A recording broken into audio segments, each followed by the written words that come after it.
Okay mga ka-travelers, panibagong vlog naman tayo, panibagong topic na naman. So for today's video mga ka-travelers, ay nandito tayo ngayon sa farm. Ayan, pahon yan mga ka-travelers. Ito naman palusong, so dito na tayo sa kalagitnaan mga ka-travelers. At syempre, itong gamit natin ngayon, Rusi Chariot. At syempre, maraming nagtatanong sa atin kung ano ginagawa natin sa pahon. Ganito ka taas na pahon mga ka-travelers. So ngayon, papakita natin yung ginagawa natin dyan mga ka-travelers. Dito sa Chariot, may tinatawag na low gear. Ito, ginagamit ito tuwing kargado yung ating chariot at tuwing paahon na talagang matatarik mga travelers, binababa natin yan para makaahon yung ating trike na merong mabibigat na karga. So ngayon mga travelers, yan, isasample ko sa inyo kung paano ba talaga ang tamang paggamit nitong low gear. No, hindi ito ginagamit sa palusong, ito ginagamit lang sa pahon. Okay guys, tara! So yun mga travelers, no, pa-subscribe naman ang ating channel yan, at pakiclick ng notifications bell sa baba and click nyo po yung all. So yan, let's go. Okay, pag ginagamit natin yung low gear, kailangan na medyo maingat tayo kasi nga ang low gear ay napakamahal. Pag yan ay nasira, talaga namang kung hindi mo mapapalitan ng pyesa, ito matatambak yung trike mo. Okay, so ito napakatarik to mga ka-travelers.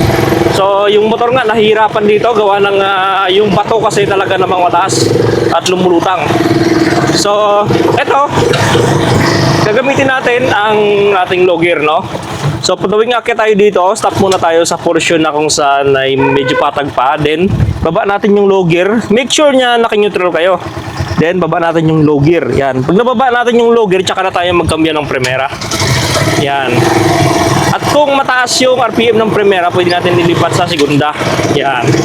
Segunda, second gear mga travelers, kayang-kaya na to. Paakyat doon. So, ganyan kalakas yung second gear natin, no? Uy. Kaya tumatalon yung chariot natin. Gawa ng lumulutang yung ano dito, mga bato. Ang daming bato dito, mga travelers, nakalutang. Yan, no?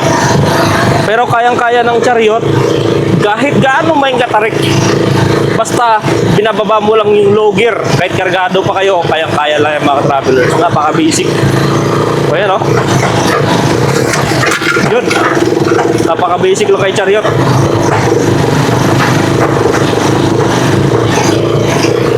So, ganyan kalakas mga travelers ang trike na to. Talagang pangmasa to. Gawa ng kahit gaano ka bigat yung karga natin at gaano katarik yung akyatin, ay talaga namang basic na basic kay chariot. So ganyan si chariot ka, maganda. Okay, sarado natin yung gate muna. Then pagka nakakaahon na tayo, siyempre bike natin, angat lang natin yung ating low gear. Yan, pag inangat natin yan, mapupunta na yan sa high gear. Okay.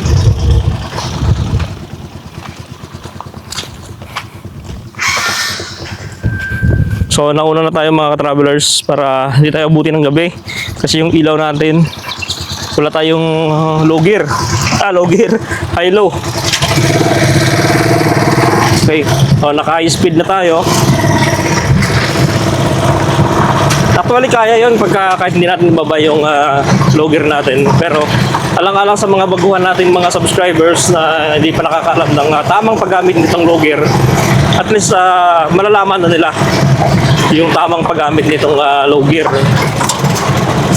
Madali lang naman gamitin yan mga travelers, basta tama, tatagal po yung low gear niyan.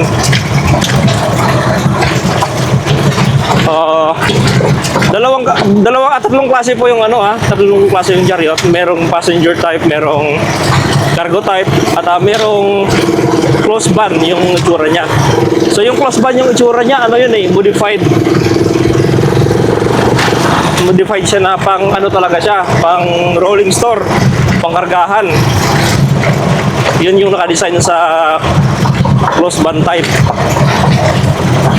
Ito naman yung chariot natin, passenger type, kaya may mahaba siyang upuan. Naka-design naman to sa pangkargahan mga travelers. Umulan dito kanina, yan o. Malamig-lamig na yung sipoy ng hangin dito.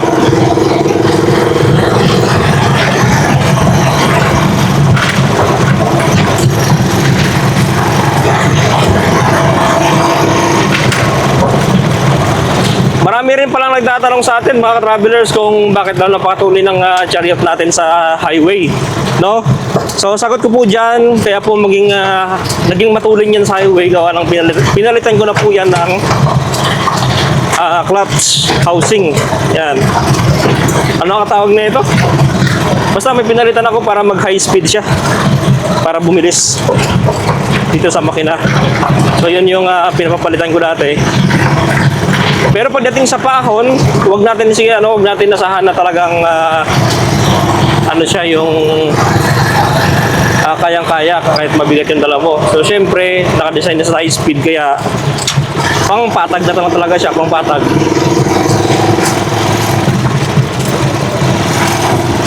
Okay guys, buksan natin yung isang gate. Dalawa yung gate na bubuksan natin dito.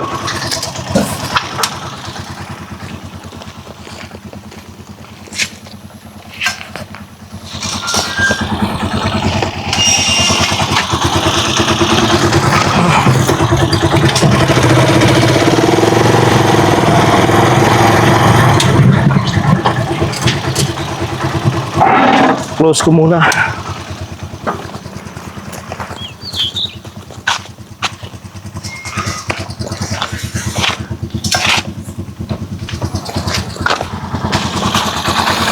Okay, diretso na tayo guys. Wala na tayong gate na bubuksan.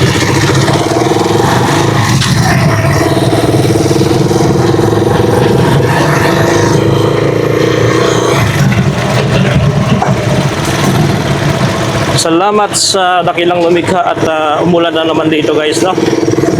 So sana tuloy-tuloy na yung ulan dito para mabawas-bawasan na naman yung init dito guys. Napakainit kasi dito pagkapanahon ng summertime.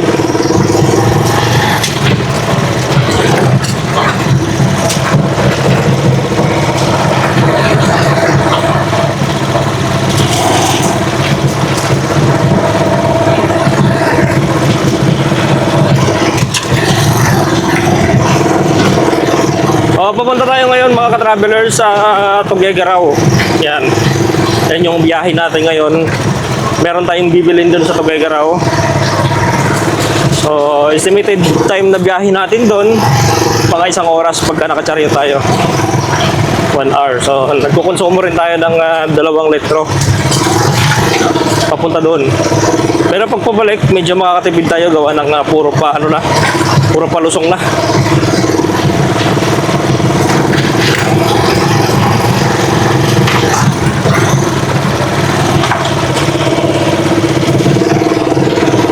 Dito naman ang daanan dito, malubak-lubak. Pero mga ganito, kayang-kaya naman ng chariot.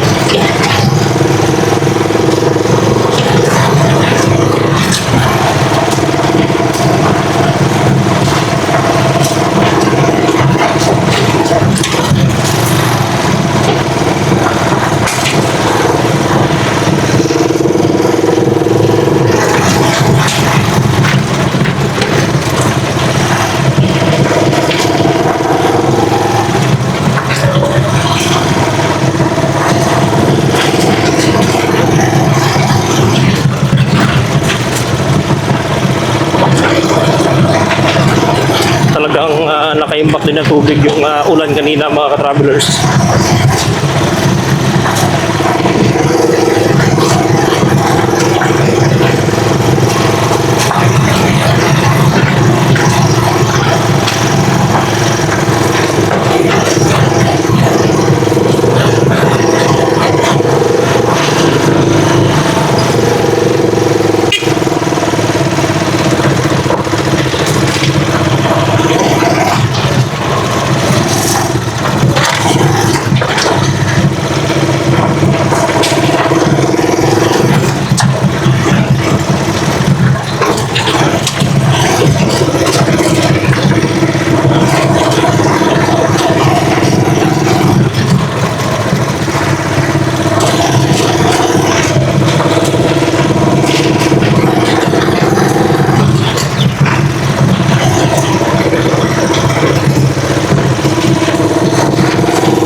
Malapit na rin tayo sa ano. Malapit na rin tayo sa highway mga ka-travelers.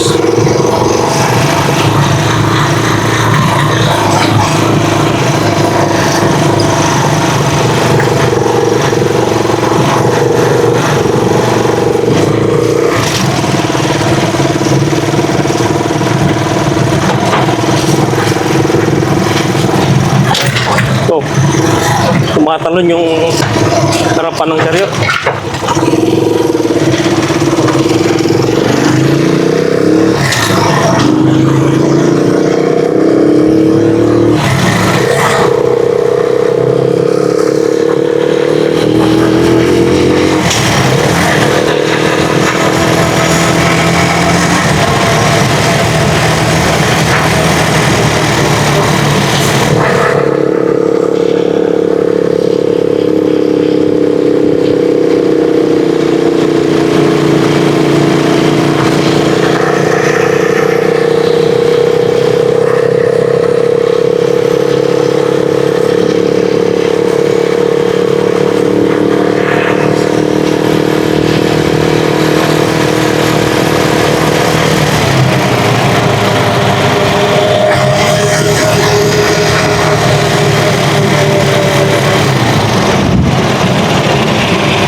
Napakabilis talaga basta nakaset up sa pang high speed.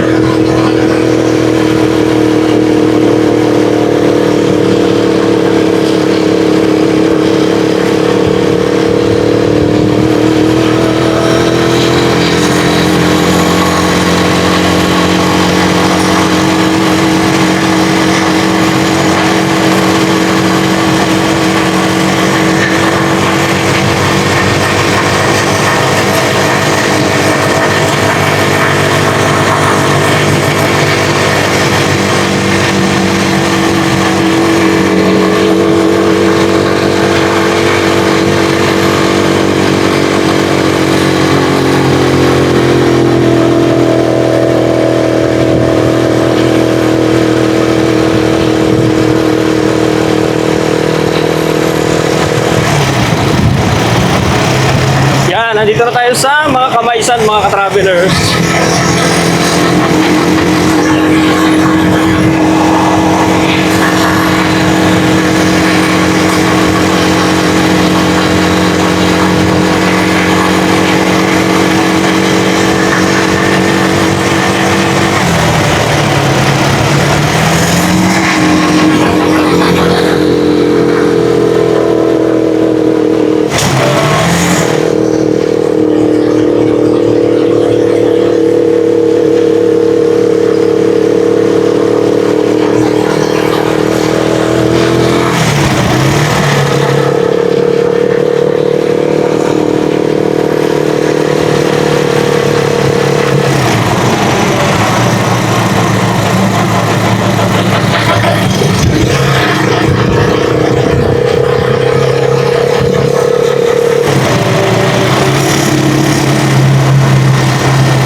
Dresera yon, simula doon sa baba hanggang dito. Oh, napakalakas ng dresera.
Medyo mahaba rin yung lalakbay natin simula doon sa farm papunta dito sa labasan, dito sa Tuguegarao.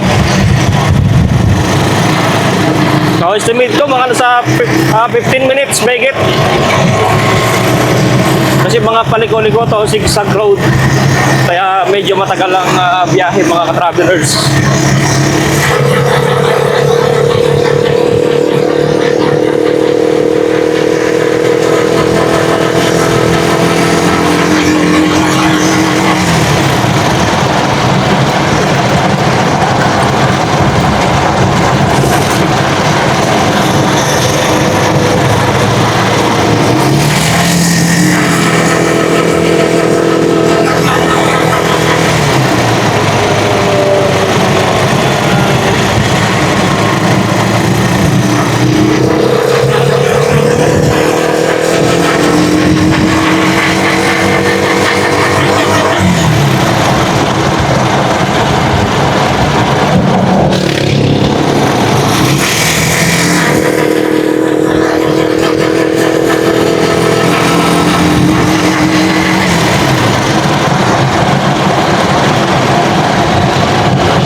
Bilis ng takbo natin.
nandito na tayo sa Palusong.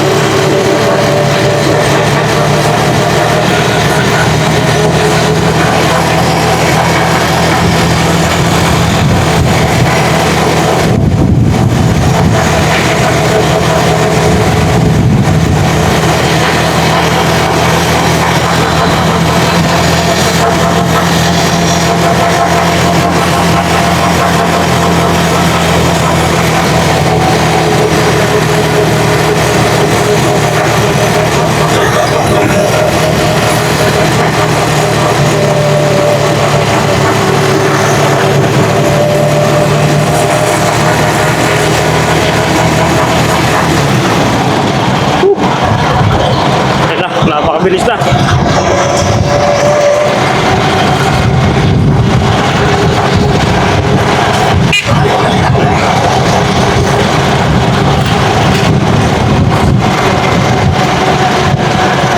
Bilis mga travelers. Palusong.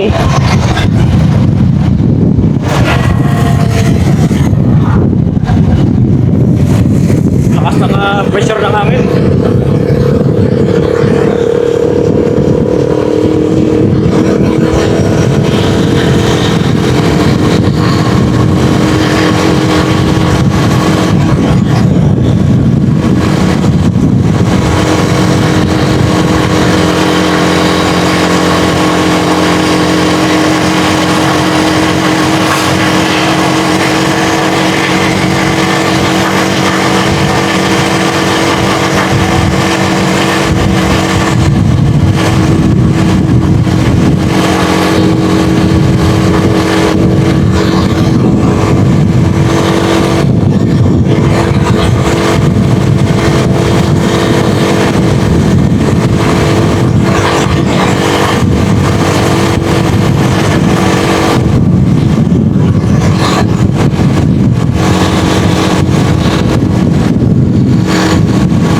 Nandito na tayo guys sa highway.